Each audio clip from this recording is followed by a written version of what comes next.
Imagine a seemingly normal day. You go to the pharmacy, pick up a bottle of Tylenol, and head home. But within hours of taking it, you or a loved one begins to feel extremely ill. Tragically, you don't make it.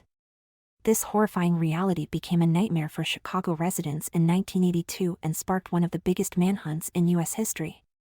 Let's dive into the unsettling, unsolved mystery of the Chicago Tylenol murders. It was the fall of 1982, and in Chicago, Illinois, the stage was set for a tragedy that would shock the nation. Over the span of just a few days, 7 people would lose their lives in what appeared to be a series of random poisonings. Each victim had one thing in common: they had all taken extra-strength Tylenol. It started with a 12-year-old girl named Mary Kellerman. She had woken up feeling unwell, and her parents gave her Tylenol, hoping it would help. But within hours, Mary was dead. Soon after, 27-year-old Adam Janis, a postal worker, took Tylenol for chest pain. Tragically, he, too, passed away. His brother and sister-in-law later took Tylenol from the same bottle and were also poisoned. Panic was beginning to spread as authorities scrambled to find answers. After some investigation, authorities discovered the horrifying truth: someone had tampered with bottles of Tylenol, lacing the capsules with potassium cyanide, a deadly poison. This was enough to kill a person with just one dose. The toxic capsules had been placed in bottles on store shelves, meaning anyone could be at risk. In total, 7 people would lose their lives over the course of just a few days.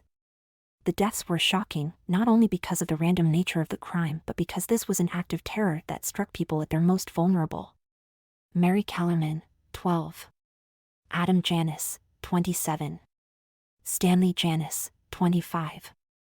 Teresa Janis, 19. Mary Reiner, 27. Paula Prince, 35. Mary McFarland, 31. These were innocent people, with no connection to each other except for the Tylenol they took, unknowingly sealing their fate. As news of the deaths spread, panic set in across the nation. Authorities immediately launched a massive investigation. The FBI, local law enforcement, and Johnson & Johnson, the manufacturer of Tylenol, worked tirelessly to find answers. Police searched stores, warning the public not to take any Tylenol, and pharmacies across the country pulled the product from their shelves. Johnson & Johnson took swift action, recalling over 31 million bottles of Tylenol. They even offered replacements and rewards, costing the company millions. This bold move helped to restore public trust and changed how companies would handle product recalls in the future. Despite these efforts, finding the person responsible proved far more difficult. Authorities received hundreds of leads, but one potential suspect stood out: James William Lewis.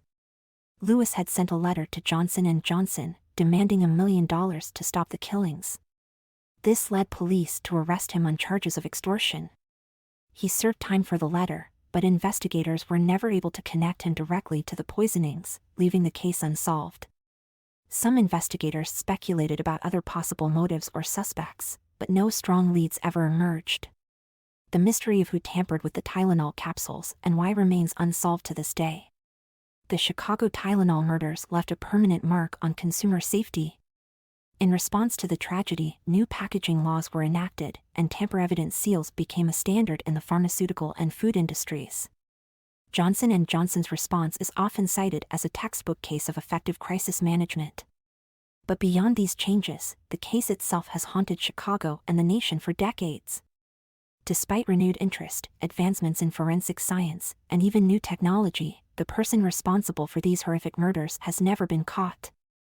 After more than 40 years, the Chicago Tylenol murders remain one of America's most infamous unsolved crimes. Who would commit such a random and horrifying act? Why did they target Tylenol, a product found in nearly every home? And most chilling of all, is the person who did this still out there?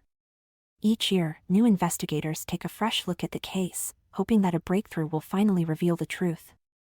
But until that day comes, the mystery of the Chicago Tylenol murders endures as a reminder of how quickly everyday life can be disrupted by a sinister act. What do you think happened in this case? Who could have been responsible, and why did they target innocent people? Let us know in the comments. And if you enjoyed learning about this mystery, please like and subscribe for more videos on unsolved cases and criminal history. Thanks for watching, and stay safe.